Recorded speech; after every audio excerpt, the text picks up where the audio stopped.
Study IQ IAS. Smart aspirants number one choice. दोस्तों, जब भी भारत के फॉरेन पॉलिसी चैलेंजेस और जियोपॉलिटिकल थ्रेट्स की बात आती है, हमारा दिमाग ऑटोमेटिकली दो डायरेक्शंस में जाता है। एलओसी पर पाकिस्तान एंड एलएसी पर चाइना।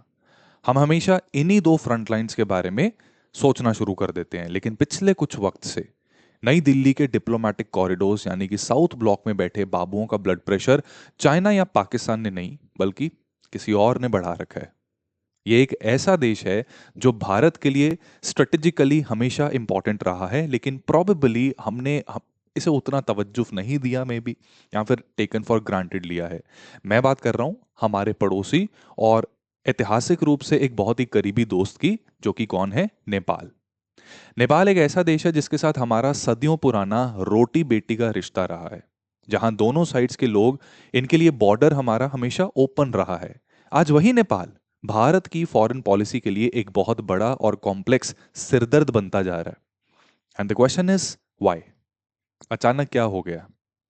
तो एक्चुअली नेपाल की इंटरनल पॉलिटिक्स में और कॉन्सिक्वेंटली उसकी वजह से भारत की तरफ जो इनका एटीट्यूड है, इसके अंदर काफी बड़ा चेंज देखने को मिल रहा है। आज इस वीडियो में हम देखेंगे कि कैसे नेपाल लगातार ऐसे कदम उठाता जा रहा है जो इंडिया को एक्चुअली प्रोवोक कर रहे हैं। And we will also try to understand कि इस न्यू एग्रेसिव फॉरेन पॉलिसी के पीछे आखिर है कौन, और क्या इंडिया वाकई अपने इस छोटे पड़ोसी देश को कंट्रोल कर सकता है, या फिर हालात हमारे हाथ से ऑलरेडी बाहर निकल चुके हैं and we can just watch the तमाशा गोइंग ऑन। तो इस न्यू जियोपॉलिटिकल टेंशन के एग्जैक्ट सेंटर में है नेपाल की न्यू गवर्नमेंट और उसके बेहद अनकन्वेंशनल नेता, जिनका नाम क्या है? बलेंद्र शाह। 36 साल के स्ट्रक्चरल इंजीनियर जो पॉलिटिक्स में आने से पहले एक ओपनली रिबेल रैपर थे। उन्होंने नेपाल की ट्रेडिशनल पॉलिटिक्स के सारे एस्टैब्लिश रूल्स तोड़ दिए और पीएम बनने से पहले ये काठमांडू के मेयर के रूप में इन्होंने जो रूथलेस और अग्रेसिव एंटी एस्टैब्लिशमेंट अप्रोच दिखाई, इसने इन्हें पूरे देश के यूथ का आइकॉन बना दिया।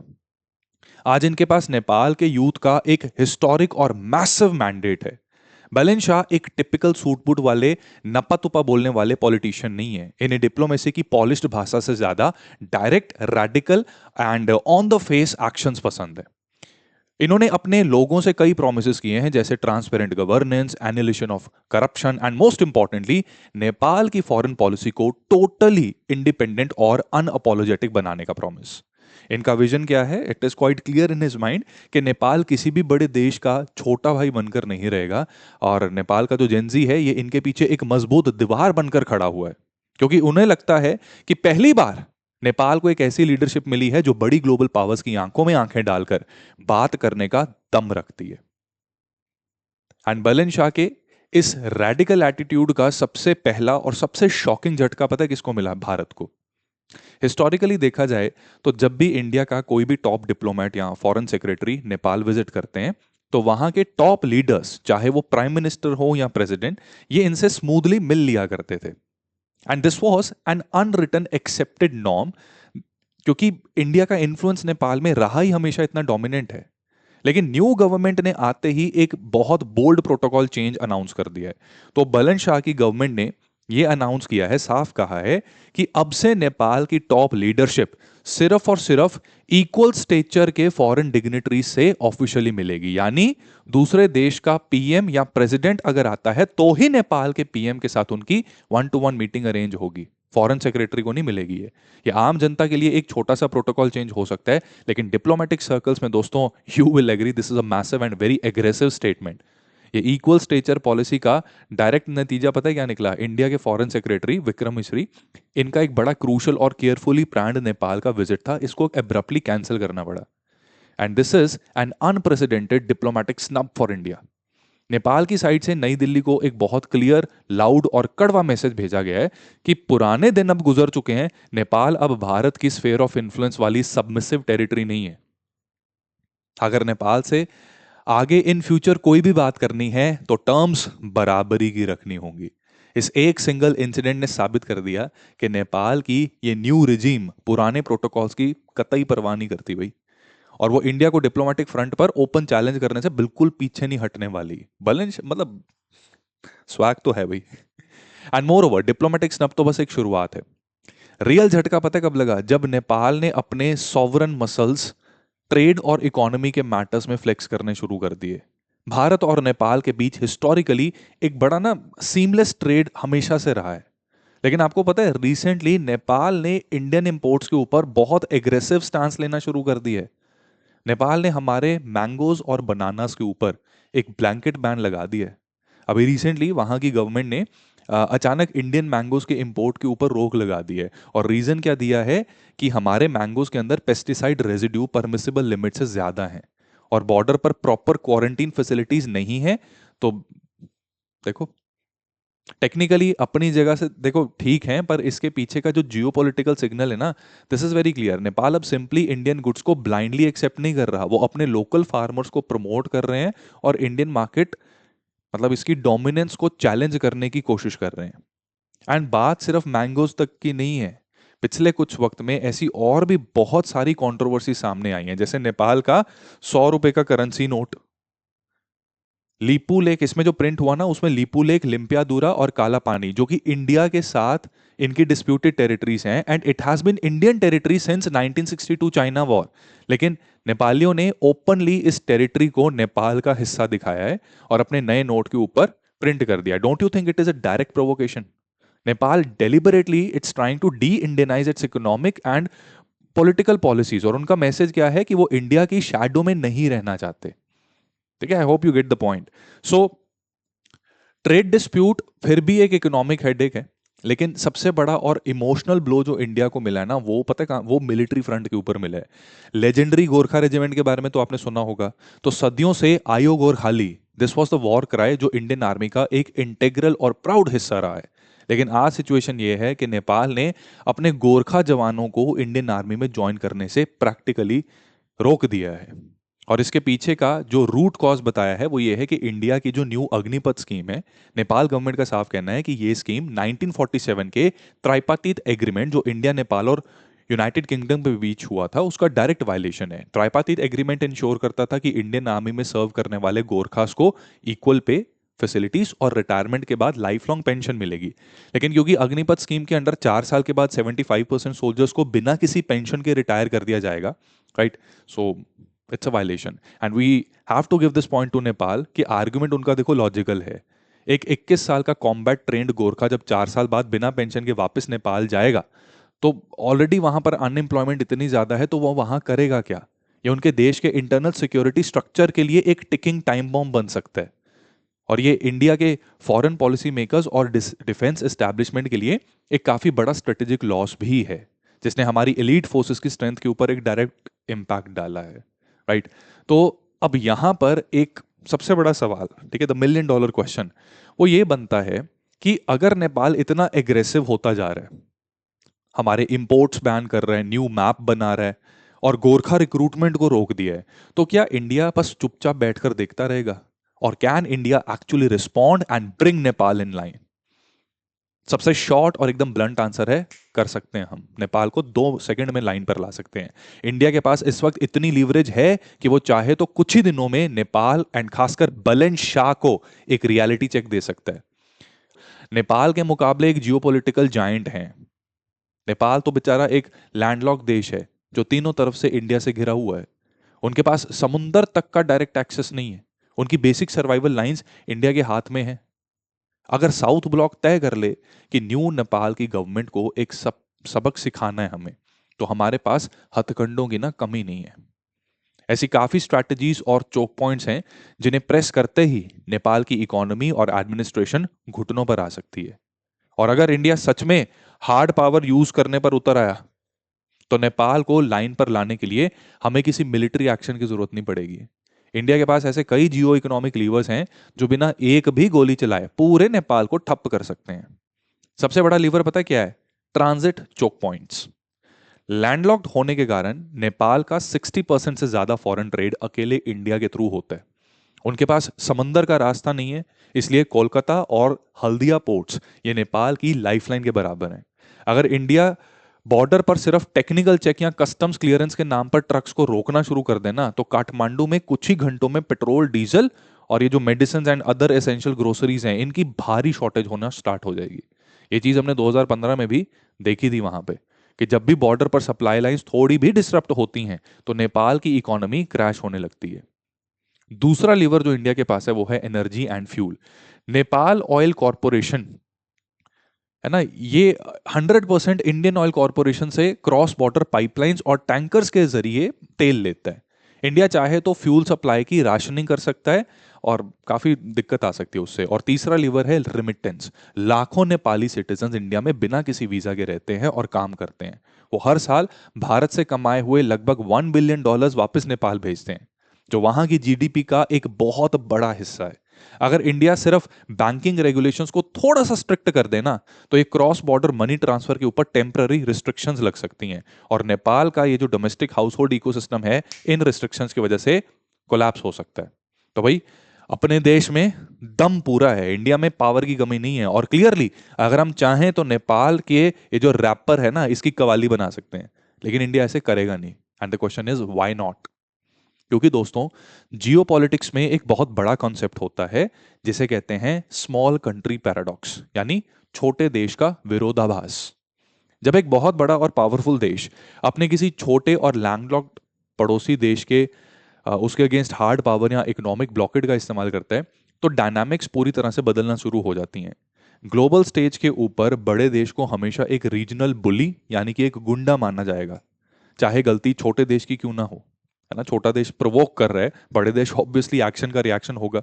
लेकिन अगर इंडिया ने नेपाल पर कोई भी इकोनॉमिक प्रेशर डाला तो इंटरनेशनल कम्युनिटी, ग्लोबल मीडिया और ह्यूमन राइट्स ऑर्गेनाइजेशंस इंडिया के खिलाफ खड़ी हो जाएंगी और हमें बहुत भयंकर बैकलैश का सामना करना पड़ सकता है। इसका एक और बहुत डेंजरस कॉन्सिक्वेंस ये होगा कि हम नेपाल की आम जनता के दिलों में भारत के खिलाफ हमेशा के लिए बहुत भयंकर नफरत भर देंगे। बलेन शाह जैसे लीडर्स को एक परफेक्ट विक्टिम कार्ड खेलने का मौका मिल जाएगा। वो अपनी जनता से कहेगा कि देखो, मैंने जब देश के सेल्फ रिस्पेक्ट की बात की तो ये इंडिया ने बड़े देश होने की वजह से अपनी गुंडागर्दी दिखाई, राइट। तो इसका सीधा फायदा पता है चाइना उठाएगा। चाइना वैसे ही तैयार बैठा है नेपाल को किसी भी तरह की मॉनेटरी हेल्प देने के लिए और इन्फ्लुएंस वहां बढ़ाने के लिए। अगर हमने ज्यादा शक्ति दिखाई तो हम खुद नेपाल को धकेल कर चाइना की गोद में बिठा देंगे। जियो पॉलिटिक्स में कभी कभी ताकतवर होना ही आपकी सबसे बड़ी कमजोरी बन जाता है दोस्तों, और वही इंडिया इस वक्त इस सिचुएशन में है। अगर आपको लगता है कि पड़ोसियों पर प्रेशर बनाकर उन्हें कंट्रोल किया जा सकता है तो देखो, हमें अपनी ही हिस्ट्री से ना एक बहुत इंपॉर्टेंट लेसन सीखना होगा।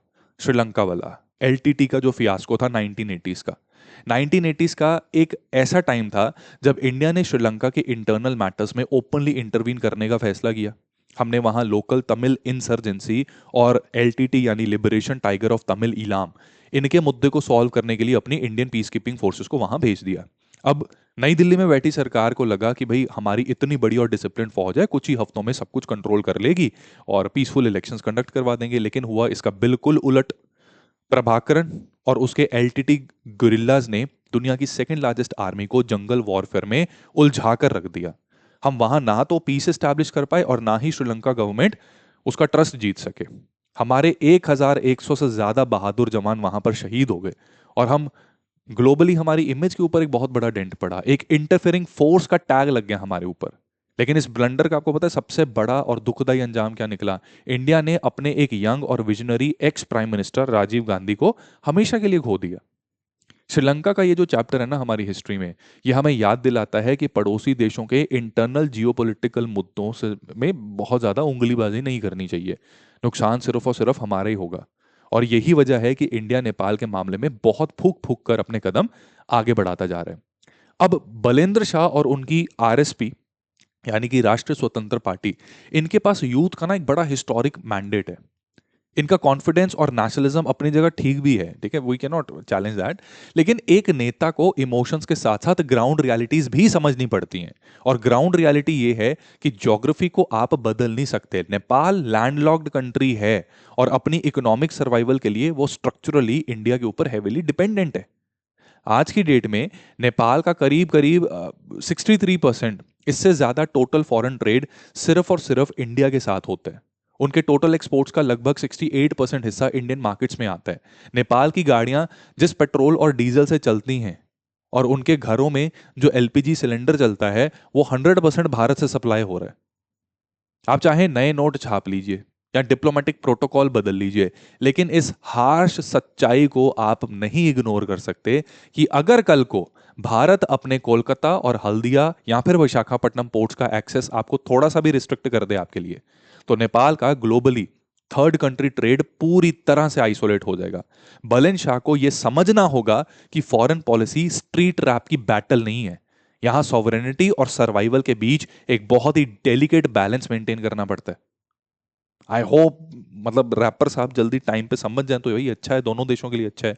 और यहाँ इंडिया को भी एक एरोगेंट अप्रोच छोड़नी पड़ेगी। देखो, हम अक्सर सोचते हैं कि नेपाल हम पर डिपेंडेंट है, लेकिन सच्चाई ये है कि इंडिया की सिक्योरिटी और प्रोस्पेरिटी के लिए Nepal is absolutely irreplaceable. Nepal कोई हमारा चैरिटी स्टेट नहीं है, वो हमारा सबसे बड़ा स्ट्रैटेजिक एसेट है भाई। नेपाल हिमालयाज के ठीक नीचे एक नेचुरल बफर स्टेट का काम कर रहा है नेपाल, जो इंडिया की डेंसली पॉपुलेटेड नॉर्दर्न प्लेन्स को चाइना के एग्रेसिव डिजाइन से शील्ड करता है। अगर नेपाल इकोनॉमिकली या मिलिटरीली चाइना की तरफ कंप्लीटली टिल्ट हो गया, तो ये भारत की नेशनल सिक्योरिटी के लिए एक बहुत बहुत बड़ा बुरा सपना बन जाएगा। इसके अलावा इकोलॉजिकल इंपॉर्टेंस आप इसकी देख लो, गंगा और उसकी काफी सारी मेजर ट्रिब्यूटरीज का एक बहुत बड़ा हिस्सा नेपाल के रिवर से ओरिजिनेट होता है। हमारा वाटर मैनेजमेंट और एग्रीकल्चर नेपाल के कोऑपरेशन के बिना नहीं चल सकता। और सबसे बड़ी बात, हम उन गोरखा जवानों की हम बहादुरी और बलिदान को कैसे भूल सकते हैं, जिन्होंने पिछले 75 सालों में हर वॉर में भारत के लिए अपनी जान दी है। कारगिल की चोटियों से लेकर नॉर्थ ईस्ट के जंगल्स तक नेपाली गोरखास का खून इंडियन आर्मी की एक लेगेसी का हिस्सा है।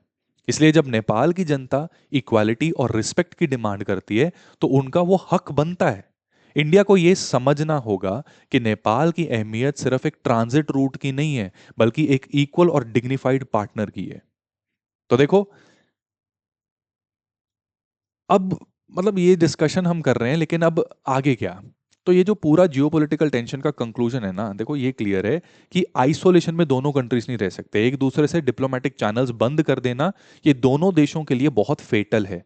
अगर नेपाल इकोनॉमिकली अनस्टेबल होता है, तो उसका डायरेक्ट स्पिल ओवर इंडिया के बॉर्डर स्टेट्स के ऊपर पड़ेगा, क्योंकि आदान प्रदान तो होता ही है ट्रेड का। और अगर इंडिया रिलेशंस खराब करता है, तो हम अपना सबसे क्रूशल नेबर हमेशा के लिए खो देंगे, और चाइना इस बात का फायदा जरूर उठाएगा। इसलिए दोस्तों, न्यू दिल्ली का डोमिनेंट बिग ब्रदर अप्रोच ये पूरी तरह से डिस्कार्ड करनी होगी। बेसिकली आईआर की भाषा में big brother refers to a dominating bully nation, while an elder brother refers to a caring ally. Nepal पर हुक्म चलाने और मर्जी थोपने से सिर्फ रिजेंटमेंट वहां पर पैदा होगी। इसकी जगह भारत को अब एक समझदार बड़े भाई की तरह एक्ट करना पड़ेगा। एक ऐसा बड़ा भाई जो ऑर्डर नहीं देता, बल्कि गाइड करता है, एम्पावर करता है, और अपने छोटे भाई की एब्सोल्यूट सोवरेनिटी की रिस्पेक्ट करता है। हमें नेपाल को दिखाना होगा कि हम उनके कॉम्पिटिटर्स नहीं, उनके सबसे बड़े एनेबलर्स हैं। लेकिन ये बिग एल्डर ब्रदर इमेज मतलब अच्छे भाई की, बड़े भाई की बनेगी कैसे? तो डिप्लोमेसी अब पुराने धरे के ऊपर नहीं चल सकती। हमें कुछ seriously out of the box ideas को इंप्लीमेंट करना पड़ेगा।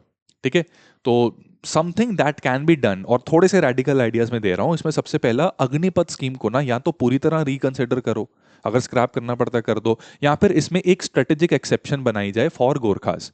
गोरखा रिक्रूटमेंट कोई जनरल रिक्रूटमेंट ड्राइव नहीं होती, हमारी मिलिट्री नेसेसिटी है। हमें स्पेसिफिकली नेपाल के गोरखास के लिए एक स्पेशल अमेंडमेंट लाना चाहिए जो 1947 की ट्राइपार्टीट एग्रीमेंट को ऑनर करे। लॉन्ग टर्म सिक्योरिटी और पेंशन देकर हम अपने एलीट कॉम्बेटेंट्स को वापस विन ओवर कर सकते हैं। एंड आई नो आप में से कई लोग इस सोल्यूशन के ऊपर बहुत से मतलब you will disagree with me, but just think about this. अगर हम इस मुद्दे पर जिद पर अड़े रहे और नेपाल ने हमेशा के लिए रिक्रूटमेंट रोक दी, तो उसका सीधा फायदा चाइना उठाएगा। चाइना की पीपल्स लिबरेशन आर्मी सालों से नेपाली गोरखास को अपनी फौज में रिक्रूट करने की कोशिश करती रही है। अगर कल को गोरखा जवान चाइना की तरफ से एलएसी पर हमारे खिलाफ खड़े हो गए, ना केवल वो हमारी इंसल्ट होगी, वो इंडिया के लिए एक बहुत बड़ा सिक्योरिटी नाइटमेयर भी बनेगा। दूसरी चीज, बलेन शाह की यंग लीडरशिप की फ्रीक्वेंसी मैच करनी पड़ेगी।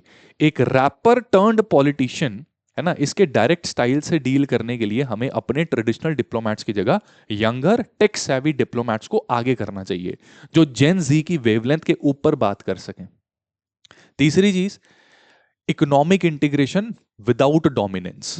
We will have to invest in Nepal infrastructure and hydro power projects, लेकिन एक completely fair profit sharing model के साथ, ताकि वहां की जनता को एक्सप्लॉयटेशन का डर ना हो। इसके अलावा वी कैन जस्ट होप कि ये जो इतना टफ यूपीएससी एग्जाम क्लियर करने के बाद जो बाबू साउथ ब्लॉक में फॉरेन सर्विसेज में बैठते हैं, वो और भी ज्यादा इनोवेटिव आइडियाज निकालें, ताकि नेपाल इंडिया के लिए एक फॉरेन पॉलिसी हेडेक बनकर ना आ जाए। और आपको पता है, ये जो जियोपॉलिटिकल चैलेंजेस और इनके जो out of the box solutions हैं, ये सिर्फ डिबेट्स तक सीमित नहीं है। अगर आप यूपीएससी सिविल सर्विसेज की तैयारी कर रहे हैं, तो ऐसी ही मल्टी डायमेंशनल अप्रोच आपको जीएस पेपर 2, जो कि इंटरनेशनल रिलेशंस के भी क्वेश्चन उसमें आते हैं, वहां पर चाहिए रहती है। सिर्फ फैक्ट्स रटने से यूपीएससी क्लियर नहीं होता, डॉट्स को कनेक्ट करना आना चाहिए। और आपकी इस एनालिटिकल स्किल को नेक्स्ट लेवल पर डेवलप करने के लिए आप जुड़ सकते हैं स्टडी आईक्यू के निर्माण P2I बैच के साथ। इस बैच में हम हर कॉम्प्लेक्स मुद्दे को डीपली डायसेक्ट करते हैं, बिल्कुल वैसे ही जैसे आज इस वीडियो में हमने किया। और फाउंडेशन से लेकर एडवांस लेवल तक, यानी प्रीलिम्स और मेंस की कॉम्प्रिहेंसिव बैलेंस्ड तैयारी इसमें इस सिंगल बैच में आपको मिलेगी। अगर टॉप टियर सिविल सर्वेंट बनने का आपने सपना देखा है, तो अपनी सीरियस प्रिपरेशन को डिले मत कीजिए, लिंक डिस्क्रिप्शन में है, अभी एनरोल कीजिए and take the first concrete step towards LBSNAA. बाकी आपके हिसाब से क्या इंडिया नेपाल को सच में इक्वल पार्टनर ट्रीट करता है, या अप्रोच अभी भी वही big brother and not the Elder brother वो वाली है? कमेंट्स में अपने व्यूज जरूर बताइए। मैं मिलूंगा आपसे अगले सेशन में, तब तक के लिए पढ़ते रहिए, सवाल करते रहिए, जिंदगी खुल के जिए। जय Hind. Study IQ IAS, making India smarter and better.